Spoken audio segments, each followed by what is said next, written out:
Alors, bon matin la gang! Aujourd'hui, on parle de semences, de germination.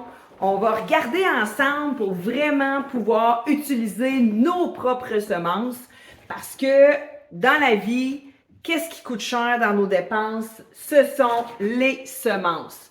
Si on regarde les entreprises dans nos secteurs de dépenses là, les plus élevés, c'est premièrement si on a des employés. Ça, c'est vraiment notre secteur de dépenses qui est le plus haut. Puis, ce qui vient tout de suite après, c'est vraiment les achats de semences. Donc, on regarde ensemble tout ça. Bienvenue chez nous. Donc, premièrement, on va aller se faire des échantillonnages. Alors, je vais me prendre des poches, des petits sacs à peu près de 1 kg. On va s'en prendre plusieurs parce que nous, on a plusieurs variétés de grains. Alors, je vais m'en prendre l'orge, le pois, le blé, l'avoine. Je vais m'en prendre pas mal. Ouais. Après ça, j'ai mon crayon. Puis, on part, on va aller fouiller des poches. De faire ses propres tests de germination sur ces grains, c'est super important. Moi, je fais la germination et le taux de vigueur. Ça, c'est deux choses là, complètement différentes. La germination, c'est le pourcentage de grains qui peut germer. Et le taux de vigueur, c'est vraiment la rapidité en combien de jours que mon grain y germe. Ça aussi, c'est un autre indicatif qui m'aide énormément quand que je sélectionne des lots pour en faire mes propres semences à la ferme. Donc là, je vais prendre mes sacs, je vais ouvrir les poches de mes semences ou de mes grains qu'on a récoltés pour savoir, bon, premièrement, quel acheteur que ça va aller, parce que certains grains, comme l'orge brassicole, si j'ai pas assez de taux de germination, ça me donne rien d'envoyer mon échantillon à l'acheteur. Il le prendra pas parce que ça prend au moins 92 à 94 de pourcentage de taux de germination pour envoyer de l'orge brassicole. Fait que je le sais que ces semences-là, si j'ai pas ça, je peux pas le vendre à cet acheteur-là. Je dois le vendre à un autre acheteur. Fait que là, ici, j'ai une poche de blé d'automne. Donc, ma variété, c'est Champlain. Fait que je me prends un petit sac, je me prends, boum, un crayon, puis j'indique sur mon petit sac que je vais entrer son nom. Alors, j'écris mon blé d'automne. Puis moi, c'est la variété Champlain. J'aime bien toujours connaître la variété. Comme ça, c'est plus facile quand il y a des variétés qui vont moins bien ou qui sont moins bonnes ou qui se développent moins bien chez nous. Bien, on les élimine, là. Quand les acheteurs trippent pas sur la farine que ça peut faire ou que nous, on trouve que les rendements sont pas exceptionnels, bien, on change de variété, c'est sûr. On l'essaie au moins, je vous dirais, au moins 4 ans. Parce que sur 4 ans, c'est là qu'on peut voir vraiment si la semence, elle se développe bien chez nous. Parce que les semences, ils ont une mémoire. Ce qui veut dire que quand on achète des lots ailleurs, comme nous, ça peut venir de l'Ontario, là, on n'a pas du tout les mêmes climats qu'eux. Mais on achète des semences tout de même parce que nous, on est biologique. Ça prend des semences parfois qui sont non traitées ou bio. Puis, on n'a pas le choix, là. Si mes lots sont pas bons, il faut que j'en achète ailleurs. Fait que l'idéal, c'est de pouvoir passer au moins 3 à 4 ans pour que mes semences puissent prendre l'empreinte de mon climat à moi. Comme ça, je sauve beaucoup d'années. Mon grain est habitué, est acclimaté quand il fonctionne chez moi. Ou sinon, il faut que je l'achète ailleurs, puis là, je recommence ma roue. Fait que c'est vraiment super bon de faire nos tests pendant au moins 4 ans. Ça va vous donner un excellent indicatif. Si les semences sont bonnes chez vous, après ça, vous les réutilisez. Parce que quand on utilise ses propres semences, ben on sauve de l'argent, là. Comme je vous disais tantôt, le secteur, le premier pour certains, pour nous, on n'a pas d'employés. Donc, le premier secteur que j'ai le plus de dépenses, c'est si j'achète des semences. Si j'en achète pas et que je me fais mes propres semences, ben, nous, on peut sauver 50-60 000 là, par année là, grâce à ça, qu'on réutilise nos propres semences. Puis en plus, quand la variété est bonne chez nous, ben après 4 ans, elle est acclimatée.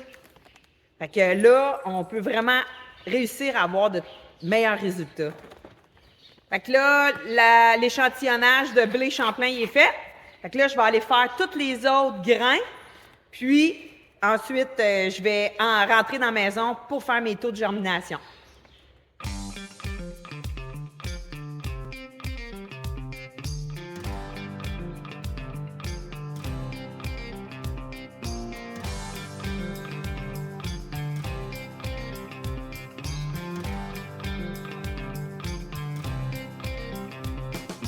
Donc, l'important, là, c'est que vous preniez l'échantillon, je vous dirais à peu près 3 poignées de votre main. Là.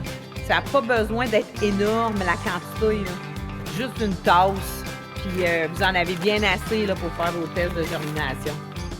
Donc là, j'ai tous mes petits échantillons. Fait que là, je vais me les mettre dans une boîte. Et on va s'en aller à la maison pour faire nos tests de germination parce que ça prend quand même un endroit qui est assez chaud. Ce matin, le décor de neige a vraiment changé. Il pleut, on a tous perdu notre belle neige pour Noël. Fait que on module, on peut pas aller faire de skidoo, mais c'est pas grave, on fait d'autres choses. Donc là, pour faire nos tests de germination, on a fait nos échantillons. Là, il faut qu'on sorte des petites assiettes avec des essuie-tout pour partir nos tests de germination et de taux de vigueur. Voilà. On se met des petits papiers, on se met des essuie-tout. Parce que l'eau, elle va rester dans l'essuie-tout. Puis comme ça, ben, nos semences, ils vont être plus dans l'eau. Ils ne seront pas comme naillés, mais au moins, ils vont avoir tout le temps de l'eau. Ils vont toujours être humides.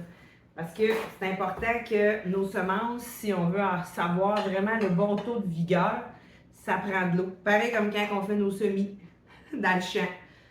Fait qu'on installe ça. On se met des petites graines comme ça ici sur le plateau. Là, j'ai du seigle, j'ai des pois jaunes, puis comme ça, j'ai de l'orge, brassicole, bingo, on s'étend ça, puis j'ai du blé d'automne, je vais me sortir une autre assiette. Tadam! Voilà.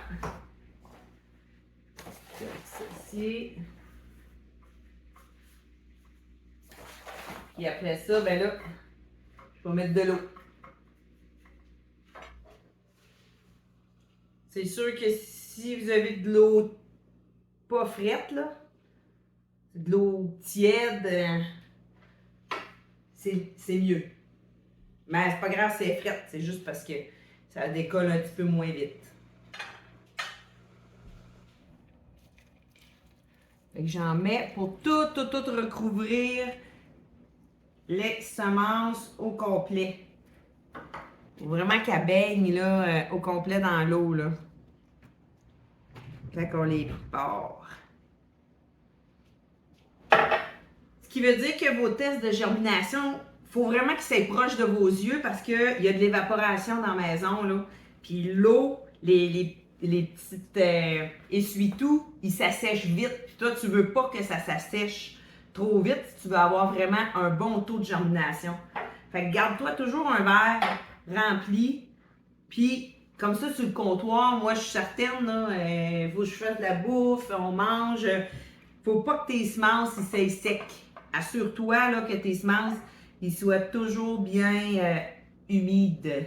Fait que comme ça, ton taux de germination, puis ton taux de vigueur, il va être pas mal plus représentatif. Comme ça. Fait que tu te gardes un verre d'eau proche, plein, puis on va attendre quelques jours. Là, j'ai pris mes semences dans des big bags que j'avais déjà pré-criblées. Mais là, si je veux vraiment voir qu'est-ce que j'ai dans mes silos, c'est quoi son taux de germination puis son taux de vigueur, ben là, je me ramasse ici, j'ai une sonde.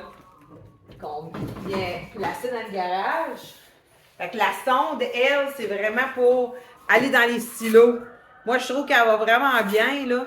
C'est une... mon Dieu, y a-tu écrit le mot site? Ah, ça vient de Winnipeg. Wow! Fait que ça, c'est la sonde ici, là, qu'on plante. Puis là, j'ai des trous, comme ça. Boum! Je les rouvre, comme ça ici, pour faire rentrer mon grain. Mais on va aller le voir ensemble dans un silo. La prise d'échantillonnage, là, avec une sonde. Donc là, je vais prendre mon échantillonnage dans mon silo d'orge brassicole. Fait que, on rouvre la porte. Oh, wow! Fait que, il n'est pas plein. Fait que je peux même approcher la caméra pour vous montrer le silo.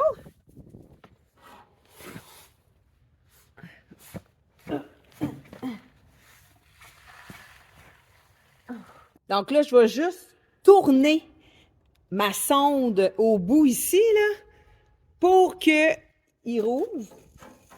Ça, on le voit bien. Tomber les grains dedans. Fait que là, j'ai du grain dedans, là. Regardez dans le petit trou, là. Comme ça. Puis là, je referme ma sonde. Voyons. Je vais prendre mes deux mains. Comme ça. Et là, je la tire. Voilà.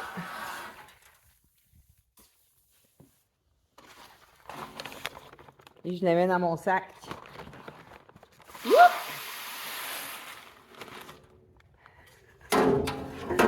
Ça. Si l'échantillon serait pour un acheteur, ben là, je piquerais à plusieurs endroits, là. Parce que là, c'est juste vraiment pour moi, pour mes tests maison. T'sais, je pourrais prendre un échantillon beaucoup plus représentatif, là, mais pour qu'est-ce que moi j'ai besoin, si j'en prends juste un avec une tasse, c'est bien assez.